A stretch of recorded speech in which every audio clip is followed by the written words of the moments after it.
On nous a répété toute notre vie. La vraie richesse est intérieure. On l'a entendu à l'école, à l'église, dans les livres de développement personnel, dans les vidéos inspirantes. La richesse ne se mesure pas en argent. Le plus important, c'est la paix intérieure. L'abondance commence dans l'esprit. Très bien.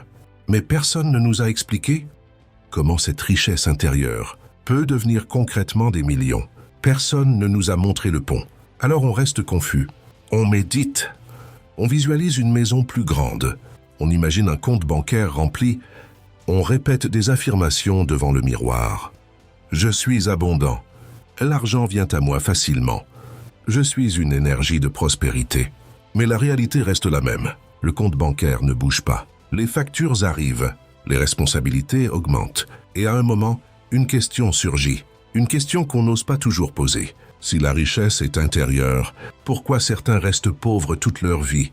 Pourquoi certaines personnes, pleines de bonnes intentions, spirituelles, bienveillantes, conscientes, ne décollent jamais financièrement? Pourquoi d'autres, parfois moins positives, construisent des empires? Est-ce que la phrase « la richesse est intérieure » est fausse? Ou est-ce qu'elle est incomplète? Voilà le vrai problème de notre époque. On nous donne des morceaux de vérité, mais jamais la structure complète.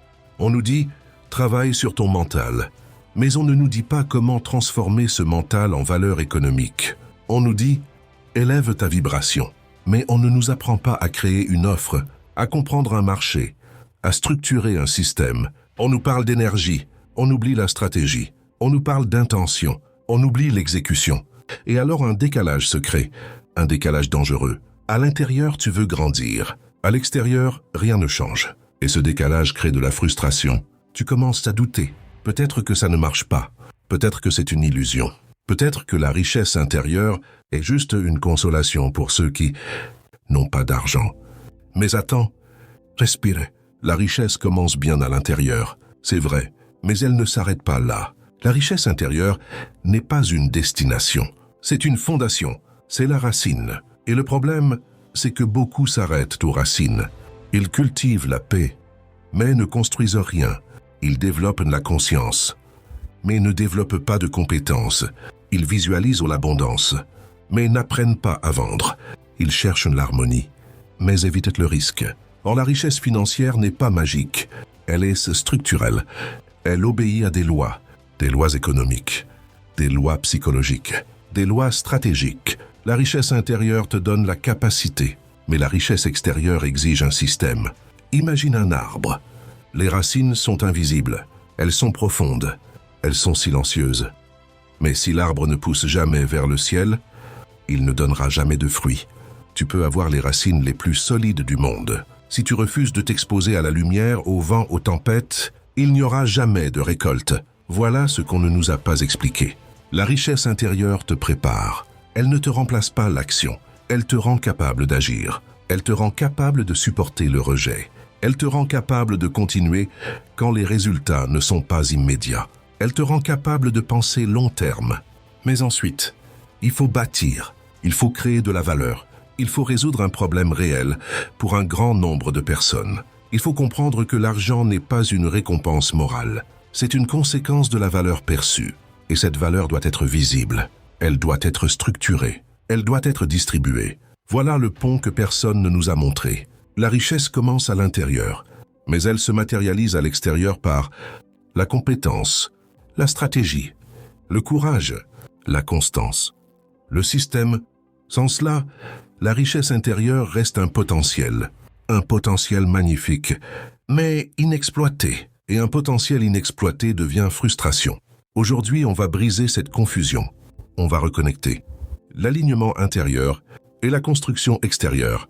Parce que oui, la richesse commence à l'intérieur, mais elle ne s'arrête pas là. Elle doit traverser ton identité, traverser tes décisions, traverser tes compétences, traverser ton courage. Et seulement ensuite, elle peut devenir des millions. Tu sais, un arbre ne devient pas grand parce qu'on le regarde. Il devient grand parce que ses racines sont profondes. La richesse intérieure, c'est la racine. Les millions, ce sont les fruits. Et beaucoup veulent les fruits, sans cultiver les racines. Première vérité, la richesse intérieure, ce n'est pas une émotion douce. Ce n'est pas se sentir bien. C'est une structure mentale.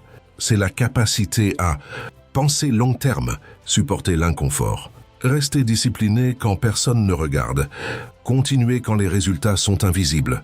Regarde les grands entrepreneurs, Elon Musk, Warren Buffett, ce ne sont pas des magiciens. Ils ont simplement développé une architecture intérieure solide, vision, patience, résilience. Sans ça, aucun million ne tient. Deuxième vérité, les millions ne récompensent pas les intentions. Ils récompensent la valeur. La loi est simple. Plus tu résous un problème important pour un grand nombre de personnes, plus tu crées de richesse. Mais pour créer cette valeur, il faut oser. Oser vendre, oser proposer, oser être visible. Et c'est là que beaucoup bloquent, parce que leur richesse intérieure est fragile. Ils veulent l'abondance, mais ils ont peur du jugement. Ils veulent la réussite, mais ils évitent le risque. Tu vois le paradoxe? Troisième vérité, la richesse intérieure doit se transformer en stratégie. Et c'est là que la majorité se perd. On parle d'énergie, on parle de vibration, on parle d'intention, mais on oublie positionnement, offre claire, marché précis, système. La loi d'attraction ne remplace pas l'action, elle aligne l'action. C'est différent. Imagine une graine. Si tu la poses sur du béton, rien ne pousse. Mais si tu la plantes dans un sol fertile, et que tu l'arroses, et que tu la protèges, elle devient un arbre. Ta mentalité est la graine. Ton action stratégique est le sol. Les deux sont indispensables.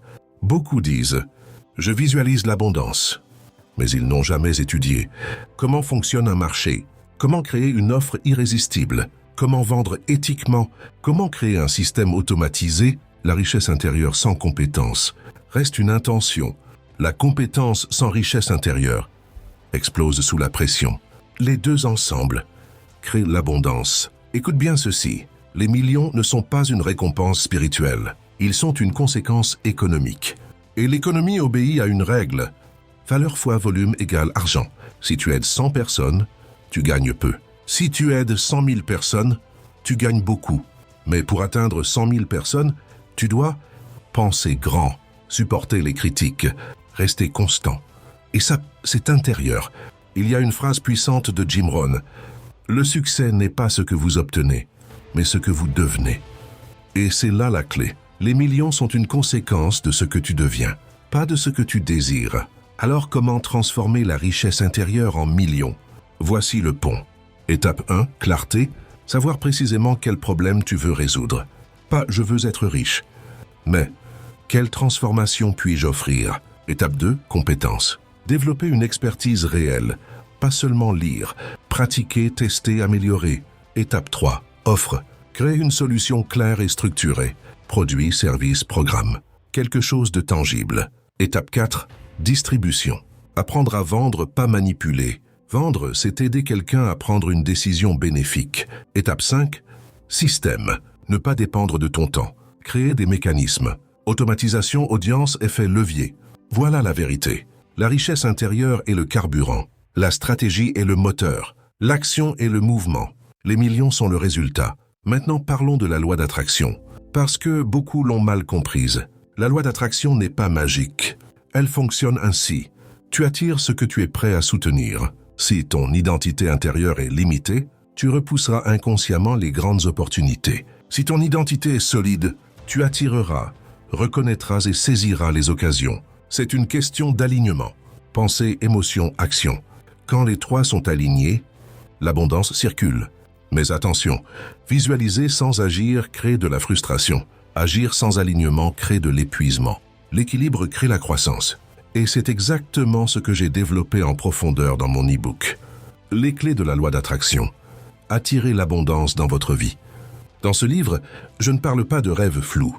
Je parle d'identité, de programmation mentale, d'alignement émotionnel, de stratégie intérieure et surtout de transformation concrète. C'est un guide pratique, pas un livre de motivation passagère. Si tu veux comprendre comment transformer ton état intérieur en résultats visibles, ce livre est ton point de départ. Le lien est dans la description.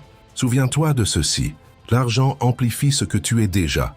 Si tu es instable, il amplifie l'instabilité. Si tu es solide, il amplifie la solidité. Donc, avant de chercher les millions, deviens la personne capable de les gérer. Comme un arbre qui grandit en silence.